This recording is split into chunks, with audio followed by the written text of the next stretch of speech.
Escuchas Atajate Podcast, tu podcast rural.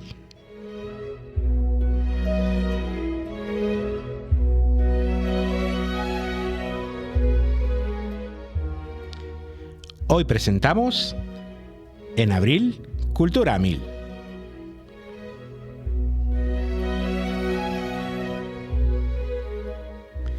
Bienvenidos, bienvenidas y bienvenides a esta nuestra nueva entrega de Atajate Podcast.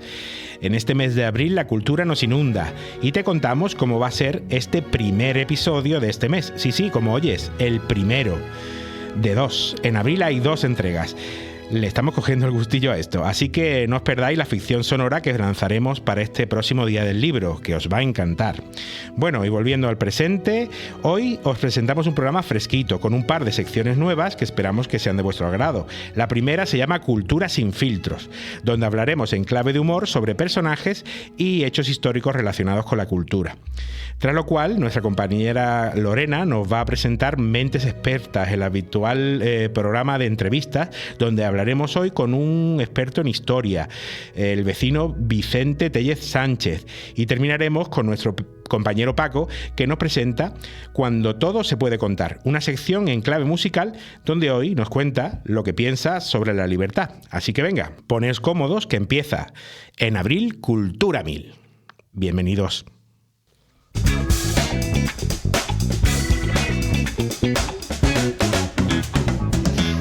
Bienvenidos, bienvenidas y bienvenides a Cultura sin filtro, el programa donde hablamos de historia, arte y cultura con la misma seriedad con la que un gato se toma un rayo láser, con intensidad y pasión, pero sin entender muy bien qué es lo que está pasando.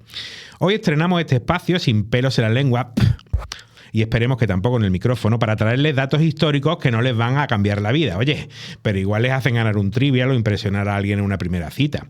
Y como estamos en abril, un mes en el que todo puede pasar, cambios de clima, alergias traicioneras y la típica promesa de este año si hago la declaración de la renta a tiempo, vamos a hablar de curiosidades históricas relacionadas con este mes.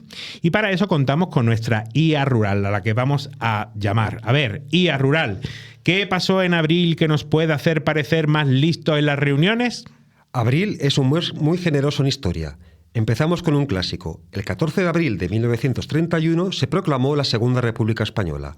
Un día de elecciones que acabó con un pues va a ser que monarquía no, y al rey Alfonso XIII haciendo la maleta sin factura. ¡Ay! Un momento clave para la historia de España, con reformas educativas, sufragio femenino y una constitución modernísima para la época. Bienvenida, Lorena, a esta tertulia, que solo nos hace parecer más listos. Yo cuando escucho hablar de la República siempre pienso que es como que abres Netflix y empiezas a ver una serie que es buenísima, pero te la cancelan a los 5 capítulos. Siento interrumpir vuestras conversaciones banales, que diga humanas, pero la República no duró 5 capítulos, sino 5 años. A mí déjame de rollos y dame cosas así con salseo, conspiraciones, tragedia griega, la República que abre grietas. Pues aquí va un bombazo. El 4 de abril de 1968 asesinaron a Martin Luther King, un hombre que soñaba con un mundo mejor y al que la historia le debe mucho. Si es que tengo un sueño donde un líder de los derechos civiles que cambió la historia con su lucha pacífica contra la segregación en Estados Unidos. Imagínate un sueño tan grande que sigue inspirando décadas después. Yo sueño con que bajen los precios del alquiler, oyes, y no me funciona, ¿eh? Bueno, no es lo mismo nivel de lucha social, pero al menos lo has intentado. ¿Sabía que el 15 de marzo del año 44 a.C., Julio César descubrió que confiar en los amigos puede ser un tremendo error? Sí, porque ahí estaban los idus de marzo, un día que sonaba a fiesta romana, pero que terminó con César diciendo algo así como «Ay, bruto, colega, ¿qué haces?», antes de caer apuñalado. Pues ya sabéis, humanos, si alguien te dice «cuidado con los idus de marzo», mejor quédate en casa con una manta. Madre mía, y yo pensando que mi colega, que es un capullo, porque cuando me toca a mí pagar el desayuno, él siempre dice, hoy voy a tomar una catalana de jamón. Y cuando paga él son esos días donde le duele el estómago y la cartera y le dan retortijones y se toma pan con aceite. Bueno, pero no todo es una tragedia. El 1 de marzo de 1872 nació el primer parque nacional del mundo. Por favor, inteligencia artificial, ¿sabes cómo se llama? Por supuesto, Yellowstone. Un sitio tan espectacular que tiene geiseres, osos y probablemente algún turista que aún sigue buscando la salida. ¿Tú lo conoces, Álvaro, o te queda pendiente? Yo ni lo conozco ni lo tengo pendiente.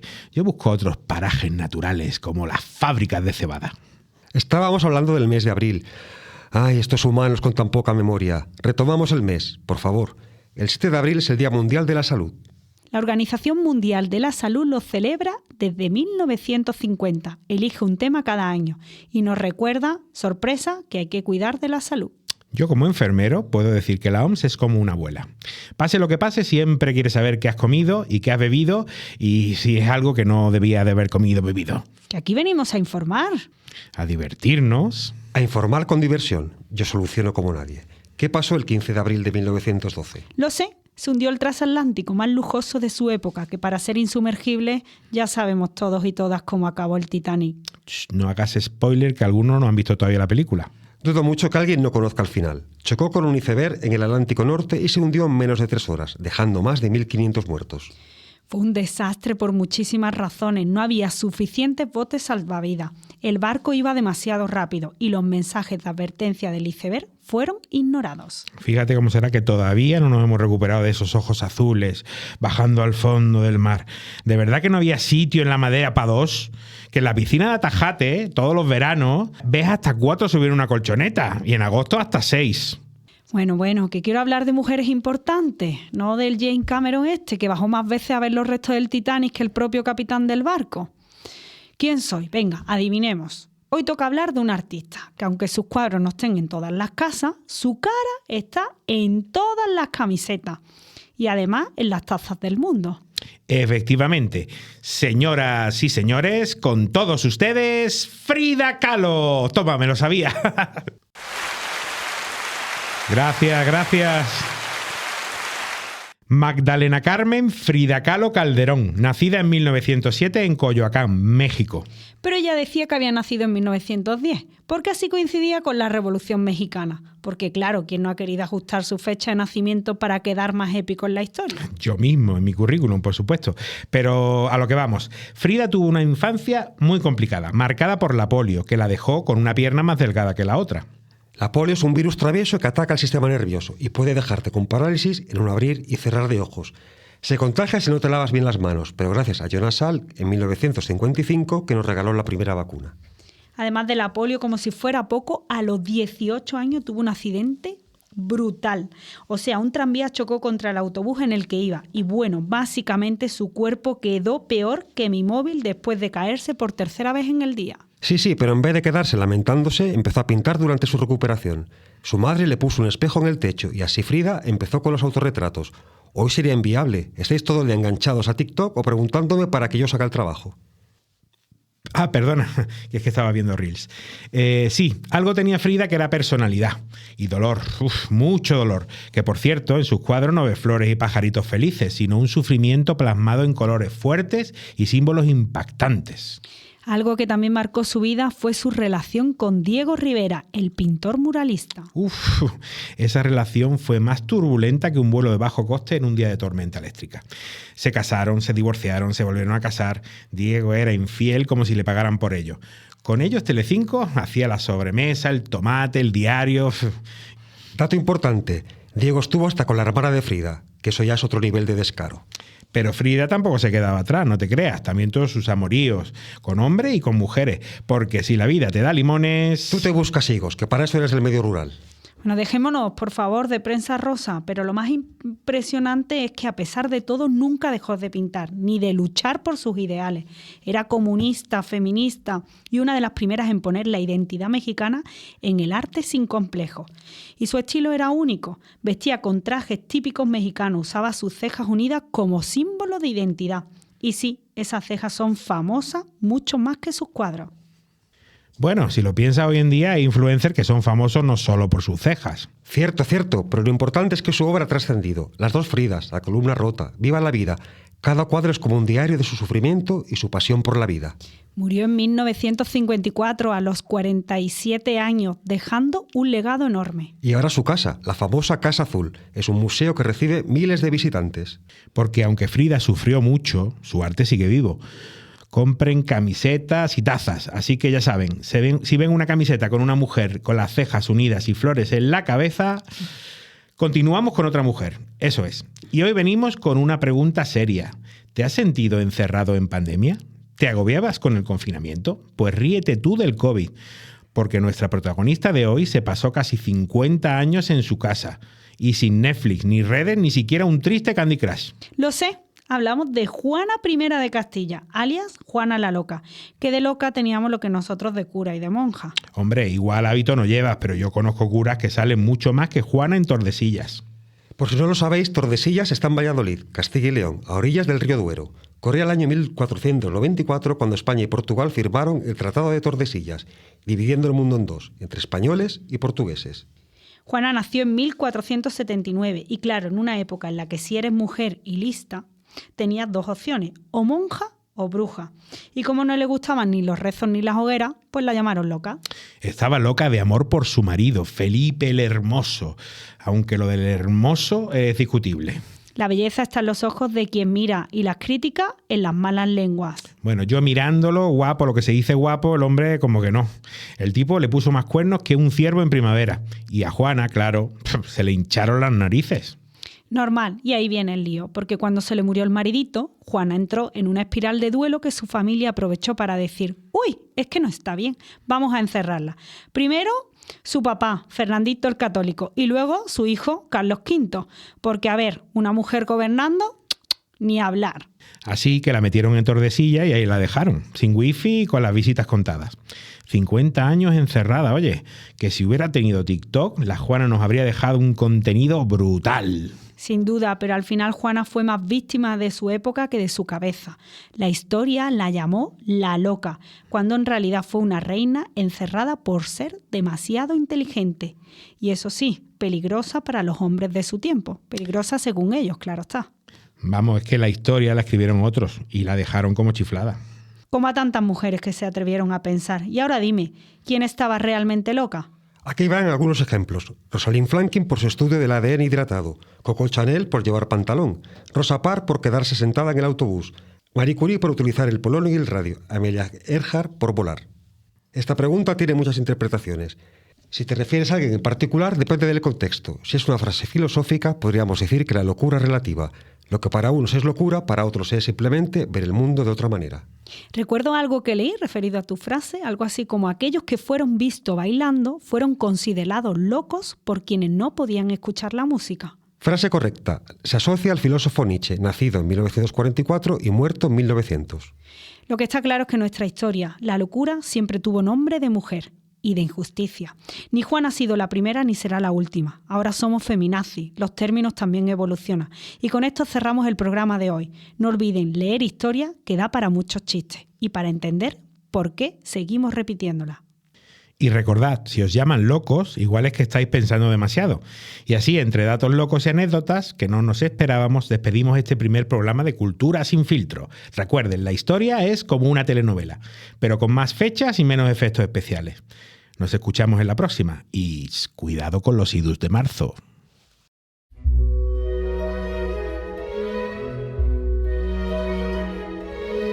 Hoy tenemos en Mentes Expertas a Vicente Telle Sánchez, docente, y fue el primero que escribió un libro colocando en el mapa, desde el punto de vista del patrimonio histórico y de la historia, el Valle del Genal. Vicente ha sido docente de latín y griego durante 19 años en Málaga y 15 en Ronda.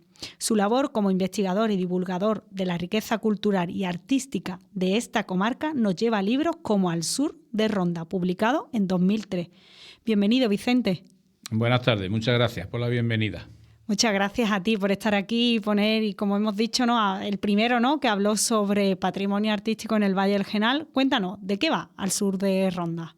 Al sur de Ronda es un libro que se me ocurrió porque de viaje por Extremadura en el 2001 un amigo me dejó un librito escrito sobre una pequeña comarca similar a esta, que es la Sierra de Gata, en la que hay 4 pueblecitos, y en ese libro se exponía lo que quedaba de restos históricos en cada uno de los pueblos, y me dio como vergüenza que la zona nuestra, en la que hay 15 o 20 pueblos, no se hubiese escrito nunca nada que hiciese compendio de lo que hay. Se había escrito mucho sobre Ronda, pero Ronda, como es una ciudad tan importante, os nubilaba o dejaba en la penumbra a la comarca casi siempre y nadie se había dedicado a lo de los pueblos, entonces se me ocurrió que no sería malo que alguien de aquí lo hiciera.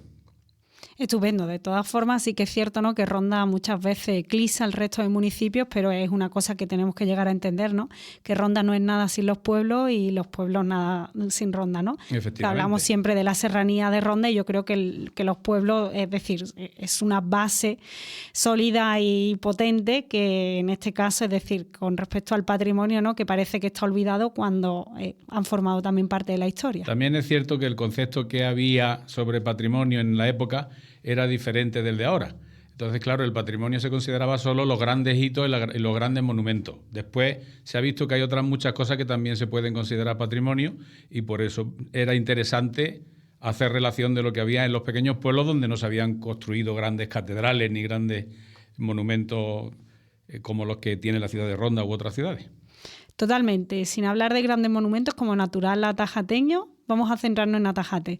Muy bien. ¿Qué definirías de patrimonio de Atajate? Lo mucho o poco que quede, así a destacar, ¿no? Que es verdad que no puede tener grandes, pero es que no, es decir, como el concepto de patrimonio ha cambiado, no tenemos que irnos simplemente o a un coliseo o a un Partenón. ¿Qué hay en nuestra tierra? Pues centrándonos en eso, en los restos que quedan, que pueden dar testimonio de las distintas épocas del paso de la historia por aquí, pues quedan en Atajate algunas cosas, no muchas, pero algunas. Por ejemplo, las más antiguas son bueno, aparte del hallazgo de algunas piedras pulimentadas que ha habido en el término, pues quedan restos de enterramiento de época visigoda, es decir, del siglo VI, VII después de Cristo, que es una cosa bastante antigua para nuestra perspectiva, en distintos puntos del término, por ejemplo, en el puerto de los Bujeos, en el puerto de Jimera, en el Montecillo, e incluso en el llano, justo al lado del pueblo, aparecían en el arenero, cuando sacaban arena, tumbas de esa época. Eso por un lado. Por otra parte, quedan vestigios del castillo, muy pocos, muy maltratados además por los últimos acontecimientos, del castillo del pueblo, que estaba justo debajo del cementerio, entre el cementerio y la plaza.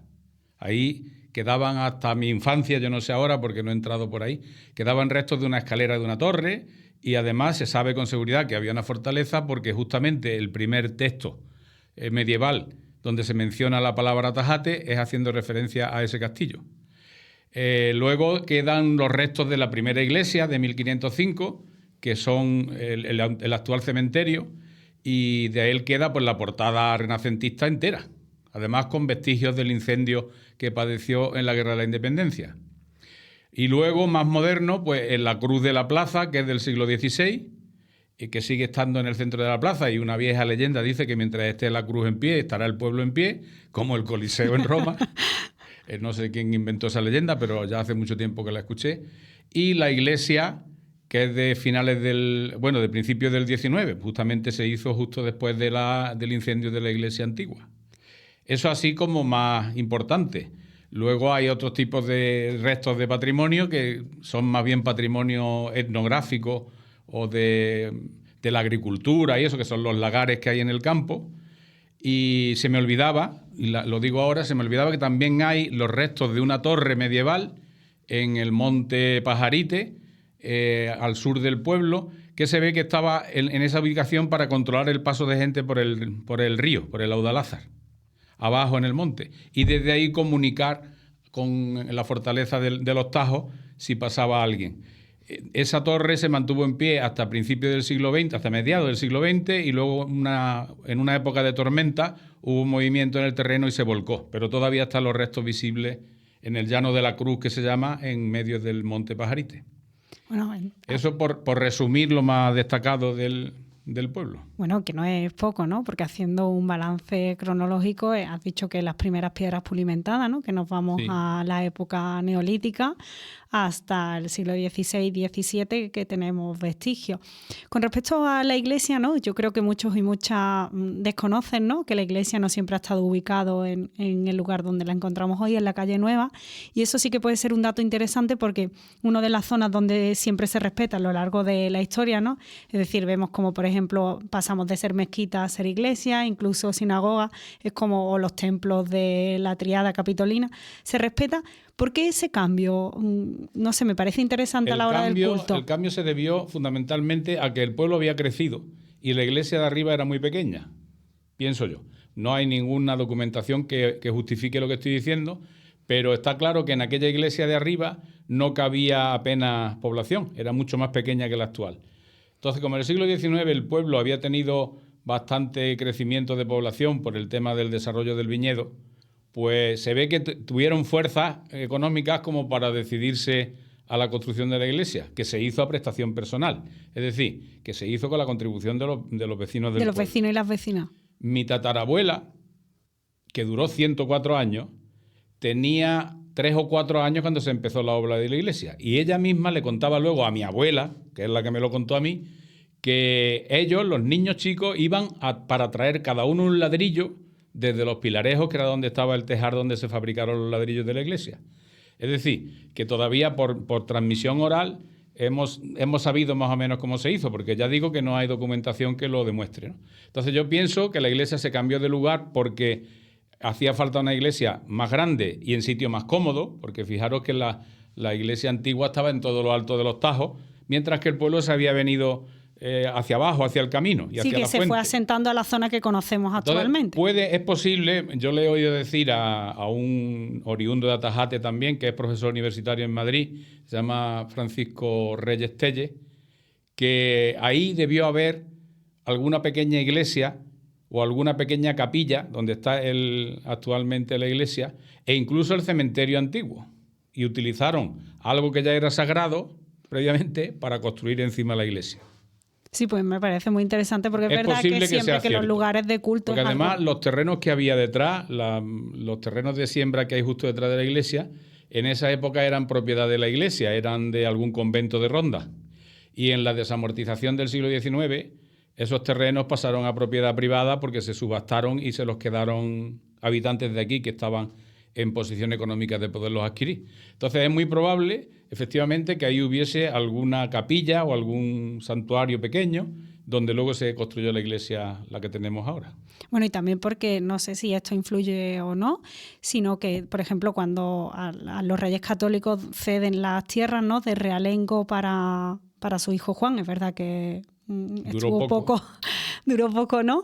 Pero al menos yo creo que también posiciona un lugar al menos importante, ¿no?, que Atajate fuera tierra de realengo, ¿no? Sí, pero yo no insistiría en la importancia de Atajate. La importancia de Atajate más bien era geográfica, porque estaba en un punto muy interesante para comunicar los dos valles, del Guadiaro con el Genal, que en ambos los pueblos eran pedanías de ronda. Y la gente no sabe que Cortes, Jimera del Íbar, Atajate, Alpandeire, Faraján, Cartagima y todos los pueblos del Alto Genal, en realidad no fueron pueblos desde el principio, eran pedanías de Ronda, del Ayuntamiento de Ronda. Entonces, ¿por qué, por ejemplo, la parroquia que se funda en Atajate en 1505 es Atajate la cabecera de la parroquia? De esa parroquia dependen Alpandeire, Pospítar y Audalázar, que luego desaparecieron, Atajate, Jimera y Cortes de la Frontera, que todavía se llamaba solo Cortes. Entonces, ¿por qué es Atajate la cabecera? No porque Atajate fuese más importante, es que es el que está en el centro y está a lomo de los dos valles. Entonces, para crear esa parroquia se pone como cabecera el punto más cómodo desde el cual se puede administrar ese territorio.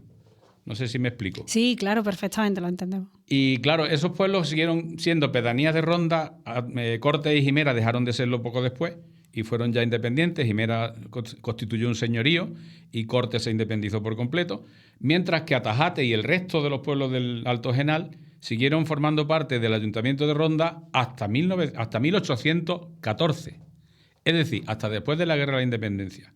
En ese momento es cuando estos pueblos consiguen ser pueblos independientes y tienen ayuntamiento propio, porque Fernando VII, quizá en la única buena actuación que tuvo en todo su reinado, le concede la independencia a estos pequeños municipios porque se habían portado valerosamente contra los franceses.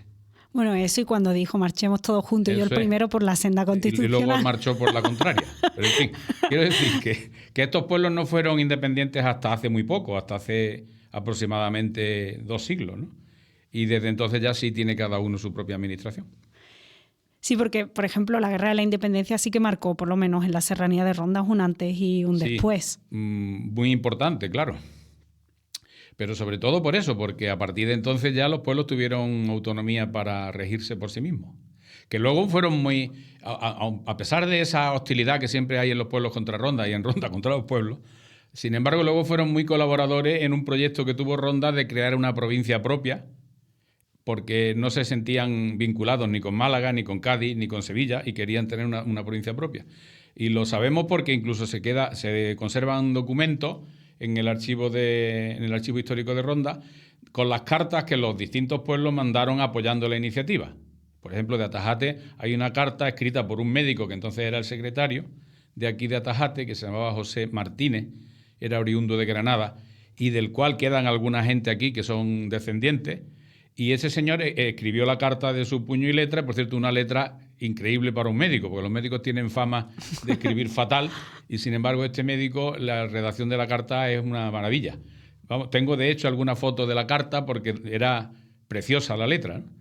En fin, que quiero decir que a pesar de que los pueblos se independizan de Ronda, luego sin embargo se sienten muy vinculados con Ronda, con la cabecera de la comarca, y participan en 1834 en esa iniciativa de creación de la provincia, que nunca se consiguió, claro.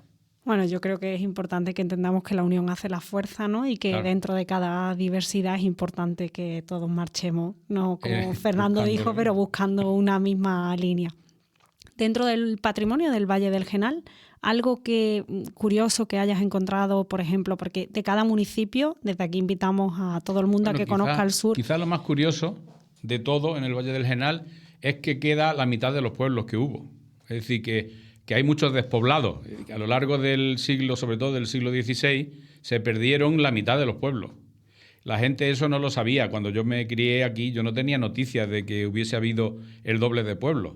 Entonces, en cada término, excepto Atajate, que solo tuvo una población, que es la misma que sigue teniendo, en casi todos los demás había además otros pueblos. Es decir, que Alpandeire no era uno solo, eran tres. Era Alpandeire, Audalázar y Pospítar, 3 pueblos. En Faraján había otro que se llamaba Balástar, que está muy cerca de Faraján actual. En el término de Benadalí había otro pueblo que se llamaba Benamaya, del cual queda el nombre en la finca. En la finca, ¿no? Eso. Y por no agotarlo, porque si no esto sería interminable, en Algatocín había otro pueblo justo debajo, camino del río, que se llamaba Benajamuz, Benamahabú en algunos textos. En fin, que esa peculiaridad de que el valle es tan incómodo que la gente abandonó las tierras en las que fueron instalados cuando se fueron los moriscos y los instalaron en los repartimientos los cristianos. Como eran sitios muy incómodos, abandonaron esos sitios y se ubicaron en el que estaba más cómodo situado de los pueblos vecinos. Entonces, por eso desaparece Audalázar y la gente se instala en Alpandeire. Desaparece Benamahamú en Algatocín y se instalan en Algatocín. Los de Benamaya se van a Benadalí, entonces ya administran los campos desde esos pueblos. Pero que la gente sepa que existen los lugares donde estuvieron esos pueblos, sus iglesias, sus restos de vivienda, y todavía son localizables. Desde mi ignorancia, que es mucha, ¿esos pueblos son herencias de lo que se conocía, por ejemplo, en la época musulmana como alquerías? Efectivamente. Esos pequeños municipios. Pero alquerías que eran algunas incluso más grandes que los pueblos actuales. Sí, totalmente. Es que hoy en día tenemos pueblos muy pequeños y parece que la tendencia va en aumento. Bueno, y algunos tenían ciertas especialidades, ¿no? Porque, por ejemplo, en Audalázar se producía una gran cantidad de seda. Tan es así que había población judía. Ya sabemos que los judíos siempre van a los sitios donde se produce algún tipo de mercancía con la que se pueda hacer negocio. Entonces, en el único pueblo donde sepamos que había alguna población judía era en Audalázar, y que su producción fundamental era la seda, los gusanos de seda. De hecho, hasta hace muy poco quedaban troncones de antiguas moreras que se habían criado justamente con esa finalidad, para la cría de gusanos. Pues me parece muy interesante. Hombre, sí. Algo más que nos quieras destacar, porque para quien no lo conozca, que lo hemos comentado antes, al sur. Bueno, de mi especialidad, que es el mundo antiguo, pues como sugerencia, no tengo ninguna prueba documental que lo acredite, es muy posible que por aquí, por Atajate y por este camino, pasaran las tropas romanas de los hijos de Pompeyo cuando acabó la famosa batalla de Munda, que tuvo lugar cerca de Osuna. Entonces cuentan los historiadores que desde Osuna huyeron buscando la salida del mar hasta el puerto de Cartella, que está en la actual refinería de Algeciras. Y obviamente desde Osuna hasta la refinería de Cartella, el camino más inmediato es subir a la Sierra de Ronda y bajar por estos valles hasta el campo de Gibraltar. Luego es muy probable que por aquí, por nuestro camino, pasaran esas legiones romanas huyendo de César. Eso es una curiosidad o una sugerencia que yo hago, pero sin pruebas documentales que lo atestiguan. Bueno, pero el mundo está lleno de teorías y eso es bueno, ¿no? Al lugar ahora. Por cierto, ese camino es muy antiguo porque ya era antiguo en la época de los musulmanes. ¿Y cómo lo sé? Pues porque hay un punto en el que, la toponimia es fundamental, ¿no? Entonces, hay una huerta justo encima de Benalauría, al lado de la carretera, que se llama Huerta de Albalate. La palabra albalate en árabe significa empedrado. Luego ahí había una vereda empedrada ya cuando ellos pusieron ese nombre. Es decir, que es una prueba evidente de que ahí existe un camino empedrado ya desde la antigüedad. Luego posiblemente sea cierto que venía una vía que unía el campo de Gibraltar con Arunda por el puerto de Encinas Borrachas y quedó ese testimonio ahí. Y otra prueba es que la ubicación de los pueblos, estos pueblos desde Encinas Borrachas hasta Gaucín, están todos ubicados a una altura levemente descendente que indica que se han ubicado en un camino. Camino coincidiendo con fuentes. Es decir, que influyen dos cosas, el camino previo y los afloramientos de la capa freática, que permiten que haya instalación de fuentes para poner un pueblo. Bueno, y además también que no olvidemos que está el yacimiento arqueológico de Acinipo, que incluso tenía más importancia que la propia Arunda. Mucho más. Bueno, mucho más porque llega a acuñar hasta su moneda propia. Sí, claro. Y eso ya dice... Y bueno, y los vestigios son obvios y evidentes, ¿no? Bueno, eso por supuesto, pero es decir, ya habla mucho de que una ciudad romana llega a acuñar su propia moneda. Entonces seguramente es un lugar destacado. Otra ceca cerca de aquí. Lo que pasa es que, claro, ya sabéis que todo el mundo sabe que siempre es más cómodo hacer excavaciones y estudios en sitios más cercanos a las grandes ciudades. Entonces, esta zona está por descubrir. Hay excavaciones efectuadas en Acinipo y en La Cipo, que está en Crestellina, al lado de Casares. Pero hay otros sitios que están por estudiar. Entonces, en Cerro Gordo, en el Salitre, vamos a ver, al lado de la Venta de Valdivia, no sé si la conocéis, hay una ruina romana de una ciudad que posiblemente sea Vesqui, con V. Y ahí también se acuñó moneda. Y en el término de corte de la frontera, lindando con Jerez, hay otra ciudad romana perfectamente localizada que se llamaba Usaepo, de la que quedan vestigios visibles. Y ya se conoce desde el siglo XVIII. Un cortesano, un cura de Cortes que era aficionado a la arqueología, organizó una expedición, descubrieron inscripciones y publicó ya en el siglo XVIII un libro dedicado a esa ciudad. Pero desde entonces no se ha hecho nada. Es decir, que hay muchas cosas por hacer en la comarca que podrían dar luz sobre esa historia antigua nuestra, ¿no? Totalmente. Y por ir un poco cerrando, es todo ese patrimonio que tenemos, es decir, como ciudadano y como alguien que lo ha colocado en el mapa escribiendo por primera vez sobre el patrimonio, ¿qué creéis que es importante a la hora, por ejemplo, de salvaguardar nuestro patrimonio? Lo más importante es dárselo a conocer a la gente joven. Gente que puede, pues claro, hasta ahora conocimiento científico sobre todo esto hay poco porque no hay gente que tenga preparación. No ha habido mucha gente con preparación en la zona. Desde que empezamos a estudiar algunos con becas hace ya muchos años, hasta ahora ya se va conociendo más. Entonces, la clave para que no desaparezca es que se conozca que existe, eso para empezar. Y una vez que se conozca que existe, seguro que hay gente a la que le surge la curiosidad o le pica el gusanillo y va a dedicarse a estudiarlo. Y una vez que se dediquen a estudiarlo y a conocerlo más a fondo, se respetará más todavía. Y habrá algunas iniciativas, seguramente, para promocionarlo. Totalmente. Yo cuando estudié en la facultad siempre eché de menos, ¿no?, que no hubiera un acuerdo o una colaboración entre, por ejemplo, los municipios pequeños para que los estudiantes en aquellos momentos hicieran, por ejemplo, su tesis doctoral en municipios pequeños, que al final todos tendemos un poco... Lo que pasa es que en los últimos años se ha visto que hay cierto interés por parte de los ayuntamientos, pero sobre todo los ayuntamientos buscan la rentabilidad. Que se conozcan las cosas, pero para hacer rutas, para que venga la gente, para atraer público. Y esa finalidad es legítima y sana.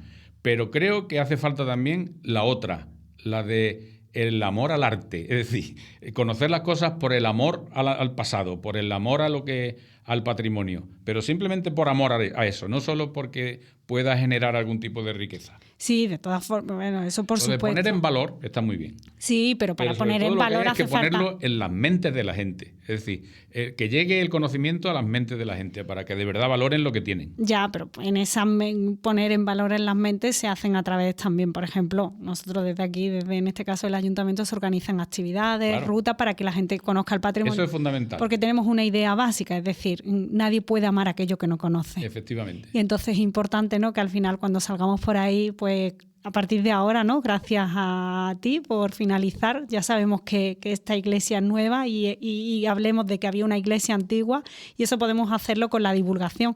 Así que queremos darte las gracias por poner voz al patrimonio y por hablarnos de cosas que pasan desapercibidas y que es importante que las conozcamos.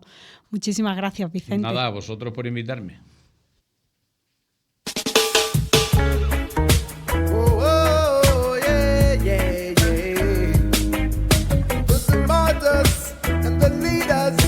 And the speaker, yeah, I'll never forget them, the one that laid down their lives. I'll never forget them, the one that died for civil rights. No, I'll never forget Hola, esto se llama Cuando todo se puede decir, tu sección que disecciona y que modestamente quiere elevar una pequeña voz que discrepe. Pensemos, pero pensemos desde el cuestionarnos las cosas. Bienvenidas. They fought in the name of black liberty. If it wasn't for you, then it wouldn't be me. So what has happened to you should not happen to me. All the leaders today, they are none left to see because they take them down. Una vez vi un documental en el que un indígena decía que la civilización utilizaba las palabras como si fuesen cofres que se pueden abrir y donde en su interior se metía el significado de las mismas. Y así la civilización las utilizaba como quería, para poder cambiarle su significado según su conveniencia. Usemos una palabra. Se llama libertad. Abrámosla y démosle un contenido para cerrar ese cofre. ¿Qué es libertad? ¿En qué consiste? ¿Quién puede explicarlo? ¿Es esa preciosa dama la misma para todo el mundo?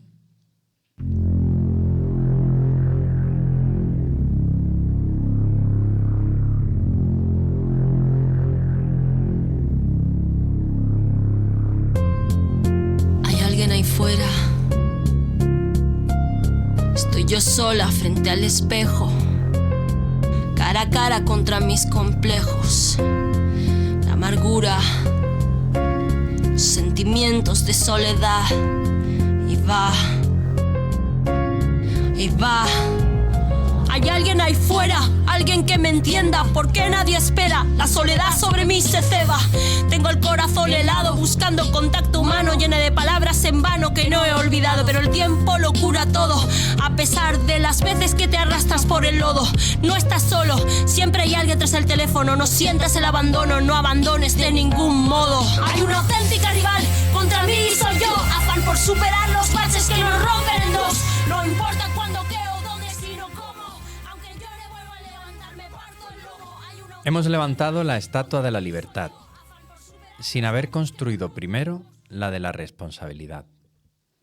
Esto lo dijo Viktor Frankl, neurólogo, psiquiatra y filósofo austríaco que sobrevivió durante 3 años a los campos de concentración de Auschwitz y Dachau. Seguro que hoy día se llevaría las manos a la cabeza ante la búsqueda de libertad en la que se encuentra su pueblo. La libertad se busca. Hay quienes la buscan con las armas. Creo que tiene más responsabilidad quien dispara primero. Lo malo es que después de unas pocas balas ya da igual quien disparó primero. Y un día día de furia loco lo tiene cualquiera. Se me pira el coco y aunque yo no quiera, ciérrame en la celda, no me dejes salir fuera. Si salgo en este estado y es posible que alguien muera. Y un día de furia loco lo tiene cualquiera. Se me pira el coco y aunque yo no quiera, ciérrame en la celda, no me dejes salir fuera. Si salgo en este estado y es posible que alguien muera. Yo no soy un gangsta, pero no juegues conmigo. ¿Quién coño te crees que eres para llamarme amigo? Tú y yo no tenemos nada en común. Mi rap te deja a la altura del betún. No soy violento, pero si me echas los huevos, hazte un presupuesto para unos dientes nuevos. Deja tu pandilla y ven solo valiente. Hoy vas a saber lo que es dormir caliente. Me están entrando ganas y no voy a reprimirme. Eres el muñeco con que voy a divertirme. Libertad. Preciosa palabra. Llénale su cofre como quieras. Sé libre en ello. Pero llénala de mucho respeto, de mucho amor antes que nada.